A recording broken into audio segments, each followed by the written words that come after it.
Assalamualaikum warahmatullahi wabarakatuh. Perkenalkan, saya Dia Umuhana dengan NPM 022. Di sini saya akan memaparkan hasil penelitian saya mengenai penggambaran hubungan pada film remaja romantis Indonesia tahun 2017 hingga 2021.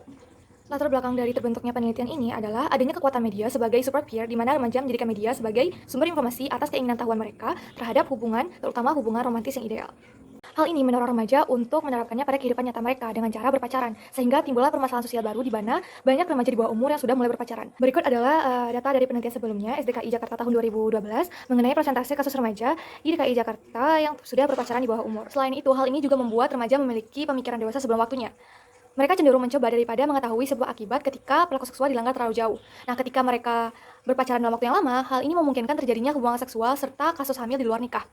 Di balik kasus tersebut, tekanan menjadi faktor utama atas pelanggaran perilaku seksual. Nah, berikut merupakan tujuan dari penelitian ini. Selanjutnya adalah teori yang digunakan dalam penelitian ini, yaitu scripting teori yang menjelaskan atas 3 hal. Yang pertama yaitu dengan menggunakan skrip, media mampu menciptakan persepsi atas stereotip serta peranan gender dalam suatu hubungan yang ideal. Yang kedua yaitu dengan menggunakan skrip, media mampu memberikan ekspektasi tinggi kepada remaja atas hubungan yang dijalankannya. Nah, yang ketiga yaitu media dengan menggunakan skrip mampu berperan sebagai super peer untuk informasi seksualitas bagi remaja. Berikut merupakan research question yang menjadi fokus utama dalam penelitian ini. Selanjutnya adalah metodologi penelitian. Yang pertama yaitu paradigma penelitian, di mana penelitian ini menggunakan paradigma positivisme, di mana bertujuan untuk menginterpretasikan suatu fenomena atau menemukan fakta secara objektif. Nah, yang kedua yaitu metode penelitian, di mana penelitian ini menggunakan metode kuantitatif dengan analisis statistika deskriptif dan juga inferensial. Selanjutnya adalah populasi dan sampel penelitian.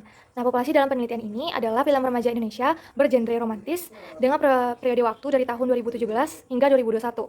Sedangkan dalam menentukan sampel, studi ini menggunakan non-probability sampling dengan teknik purposive sample yang ditentukan atas kriteria-kriteria tertentu. Di antaranya dilihat dari jenis publikasi, waktu, dan daya tarik. Sehingga peneliti menetapkan 11 film sebagai sampel penelitian yang merepresentasikan tahun publikasinya. Selanjutnya yaitu coder dan variabel penelitian. Yang pertama yaitu coder. Coder pada penelitian ini terdiri atas 2 orang yang memiliki jenjang pendidikan dan pengetahuan yang sama mengenai analisis isi. Nah, yang kedua yaitu pelatihan coder dilakukan selama 2 hari sebelum uji reliabilitas dilaksanakan. Sedangkan untuk variabel penelitian terdiri atas 5 variabel. Yang pertama yaitu jenis hubungan, yang kedua umur pasangan 1, yang ketiga umur pasangan 2, yang keempat ketertarikan gender, dan yang kelima yaitu perilaku seksual. Nah, terdapat revisi pada pelatihan coder. Yang pertama yaitu adanya revisi pada jenis perilaku untuk tingkat 1 dengan menambahkan kategori memeluk, dan yang kedua yaitu berpelukan didefinisikan sebagai pelukan dari pasangan 1 dibalas oleh pasangan 2. Selanjutnya adalah uji reliabilitas, di mana uji ini dilakukan terhadap 36 pasangan yang diambil secara random. Nah, hasil yang ditemukan adalah kelima variabel memiliki reliabilitas tinggi dengan penilaian alpha Kripinda di atas 0,8 serta persen kesepakatan di atas 97%. Selanjutnya yaitu teknik analisis data, di mana penelitian ini menggunakan 2 teknik analisis. Yang pertama yaitu teknik analisis deskriptif, dan yang kedua yaitu teknik analisis inferensial. Teknik analisis deskriptif digunakan untuk menjawab research question pertama dengan menggunakan frekuensi dan persentase untuk menggambarkan variabel secara mandiri. Nah, yang kedua yaitu teknik analisis inferensial yang digunakan untuk menjawab research question kedua dan ketiga. Nah, disebabkan data penelitian berupa data nominal, maka peneliti menggunakan uji Persian chi-square untuk menggambarkan perbedaan antar variabel. Berikut merupakan hasil penelitian. Nah, yang pertama yaitu hasil analisis deskriptif yang menggambarkan variabel secara mandiri. Ditemukan bahwasanya variabel 1 pasangan 1 yang berusia 13 hingga 17 tahun terdiri atas 61 pasangan dengan persentase 60%. Pasangan 1 dengan usia 18 hingga 25 tahun terdiri atas 26 pasangan dengan persentase 26%. Pasangan 1 dengan usia 26 hingga 39 tahun terdiri atas 4 pasangan dengan persentase 4%. Dan pasangan 1 dengan usia 40 tahun ke atas terdiri atas 10 pasangan dengan persentase 10%. Variabel kedua yaitu pasangan kedua dengan umur 13 hingga 17 tahun terdiri atas 57 pasangan dengan persentase 56%. Pasangan 2 dengan umur 18 hingga 25 tahun terdiri atas 30 pasangan dengan persentase 30%. Dan pasangan 2 dengan usia 26 hingga 39 tahun terdiri atas 5 pasangan dengan persentase 5%. Dan terakhir pasangan 2 dengan umur 40 tahun terdiri atas 9 pasangan dengan persentase 9%. Variabel ketiga yaitu ketertarikan gender. Ditemukan bahwasanya pasangan dengan ketertarikan antara laki-laki dan perempuan terdiri atas 69 pasangan dengan persentase 68%. Dan yang kedua, pasangan yang memiliki ketertarikan antara laki-laki dan laki terdiri atas 18 pasangan dengan persentase 18%. Dan yang terakhir yaitu pasangan dengan ketertarikan antara perempuan dan perempuan terdiri atas 14 pasangan dengan persentase 14%. Variabel selanjutnya yaitu jenis hubungan. Dan ditemukan bahwasanya pasangan dengan hubungan pertemanan terdiri atas 68 pasangan dengan persentase 67%, pasangan dengan hubungan percintaan terdiri atas 24 pasangan dengan persentase 24%, dan pasangan dengan hubungan pernikahan terdiri atas 9 pasangan dengan persentase 9%. Nah, yang terakhir yaitu perilaku seksual. Ditemukan bahwasanya pasangan dengan perilaku seksual tingkat 1 sebanyak 73 pasangan dengan persentase 72%. Pasangan dengan perilaku seksual tingkat 2 terdiri atas 13 pasangan dengan persentase 13%, dan pasangan dengan perilaku seksual tingkat 3 terdiri atas 15 pasangan dengan persentase 15%. Nah, yang kedua adalah hasil analisis inferensial. Yang pertama adalah analisis komparatif antara ketertarikan gender terhadap penggambaran jenis hubungan. Nah, dari tabel di atas ditemukan bahwasannya terdapat 69 pasangan dengan ketertarikan gender laki-laki dan perempuan dengan jenis hubungan pertemanan sebesar 36 pasangan, hubungan percintaan sebesar 24 pasangan, dan pernikahan sebesar 9 pasangan. Nah, selanjutnya yaitu terdapat 18 pasangan dengan ketertarikan gender antara laki-laki dan laki-laki dengan jenis hubungan pertemanan sebesar 18 pasangan, dan tidak ada hubungan percintaan serta pernikahan. Nah, yang terakhir adalah terdapat 14 pasangan dengan ketertarikan gender antara perempuan dan perempuan dengan jenis hubungan pertemanan sebesar 14 pasangan, dan tidak ada hubungan percintaan dan pernikahan. Untuk menjawab research question kedua, peneliti melakukan uji Pearson chi-square dengan hasil value sebesar 22,731 dengan nilai asimsik 2 arah sebesar 0,000, serta terdapat 4 sel yang memiliki nilai ekspektasi di bawah 5. Selanjutnya adalah analisis komparatif antara jenis hubungan terhadap penggambaran perilaku seksual. Nah, dari tabel di atas ditemukan bahwa pertama terdapat 68 pasangan hubungan pertemanan yang melakukan perilaku seksual sekali atau tingkat pertama sebesar 57 pasangan. Pasangan hubungan pertemanan yang melakukan perilaku seksual 2 kali atau tingkat 2 sebesar 7 pasangan, dan pasangan pertemanan yang melakukan perilaku seksual sebanyak 3 dan lebih sebesar 4 pasangan. Nah, yang kedua yaitu terdapat 24 pasangan hubungan percintaan yang melakukan perilaku seksual sekali atau tingkat 1 sebesar 9 pasangan.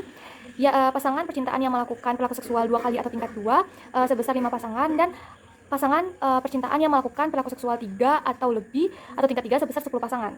Nah, yang ketiga yaitu terdapat 9 pasangan hubungan pernikahan yang melakukan perilaku seksual sekali atau tingkat 1 sebesar 7 pasangan, pasangan hubungan pernikahan yang melakukan perilaku seksual 2 kali atau tingkat 2 sebesar 1 pasangan, dan pasangan pernikahan yang melakukan perilaku seksual 3 kali dan lebih sebesar 1 pasangan. Nah, untuk menjawab research question ketiga, peneliti juga melakukan uji Pearson chi-square dengan hasil value sebesar 22,251 dan nilai asimsik 2 arah sebesar 0,000, serta terdapat 4 sel yang memiliki nilai ekspektasi di bawah 5. Selanjutnya yaitu diskusi penelitian. Temuan ini menunjukkan bahwa yang pertama, penggambaran umur pasangan 1 dan 2 bermayoritaskan pasangan yang berumur 13 hingga 17 tahun. Dengan kata lain yaitu pasangan usia remaja dengan jumlah 61 dan 57 pasangan dengan persentase sebesar 60% dan 56%. Yang kedua yaitu penggambaran ketertarikan gender bermayoritaskan pasangan antara laki-laki dan perempuan dengan jumlah 69 pasangan dan persentase sebesar 68%. Nah, yang ketiga yaitu jenis hubungan yang banyak digambarkan adalah hubungan pertemanan dengan jumlah 68 pasangan dengan persentase sebesar 67%. Yang keempat yaitu perilaku seksual yang sering muncul pada 11 film yang diteliti, yaitu perilaku seksual satu perilaku dengan jumlah 73 pasangan dengan persentase sebesar 72%. Hasil diskusi selanjutnya adalah untuk menjawab research question kedua, ditemukan adanya perbedaan antara ketertarikan gender dengan penggambaran jenis hubungan. Hal ini dilihat dari nilai asimsik kurang dari 0,05 dengan nilai 0,000. Namun, hasil uji Pearson chi-square ini dinyatakan kurang memiliki kekuatan untuk melihat perbedaan dikarenakan terdapat 4 sel sebesar 44,4% memiliki nilai ekspektasi di bawah 5. Nah, selanjutnya yaitu untuk menjawab question ketiga, ditemukan perbedaan antara jenis hubungan dengan penggambaran perilaku seksual. Ini dilihat dari nilai asimsik di bawah 0,05 dengan nilai 0,000. Namun, hasil uji Pearson chi-square ini dinyatakan kurang memiliki kekuatan untuk menyatakan perbedaan dikarenakan terdapat 4 sel sebesar 44,4% memiliki nilai ekspektasi di bawah 5. Penelitian ini memiliki keterbatasan. Fokus utama yang diteliti adalah setiap pasangan yang muncul dan diidentifikasi sebagai unit observasi. Pasangan remaja menjadi pasangan yang diprioritaskan sebagai pasangan yang nantinya akan memiliki pengaruh besar terhadap khalayak usia remaja sesuai dengan latar belakang penelitian yang menitik beratkan kepada permasalahan remaja. Namun, hasil penelitian ini bertolak belakang dengan hasil penelitian sebelumnya yang membahas mengenai penggambaran hubungan dan intimasi pada drama populer di Amerika Serikat yang menunjukkan bahwa pasangan remaja digambarkan dengan perilaku seksual yang lebih ekstrim. Sedangkan penelitian ini menunjukkan bahwa perfilman remaja Indonesia tidak terlalu memperlihatkan perilaku seksual secara ekstrim.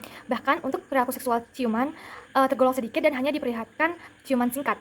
Dengan artian, Indonesia masih memiliki batasan dalam memperlihatkan perilaku seksual terutama untuk karakter pasangan remaja. Penelitian ini bertujuan untuk memperlihatkan bagaimana gambaran hubungan yang ditayangkan oleh media mampu mempengaruhi remaja dalam menciptakan ekspektasi tinggi atas hubungan ideal.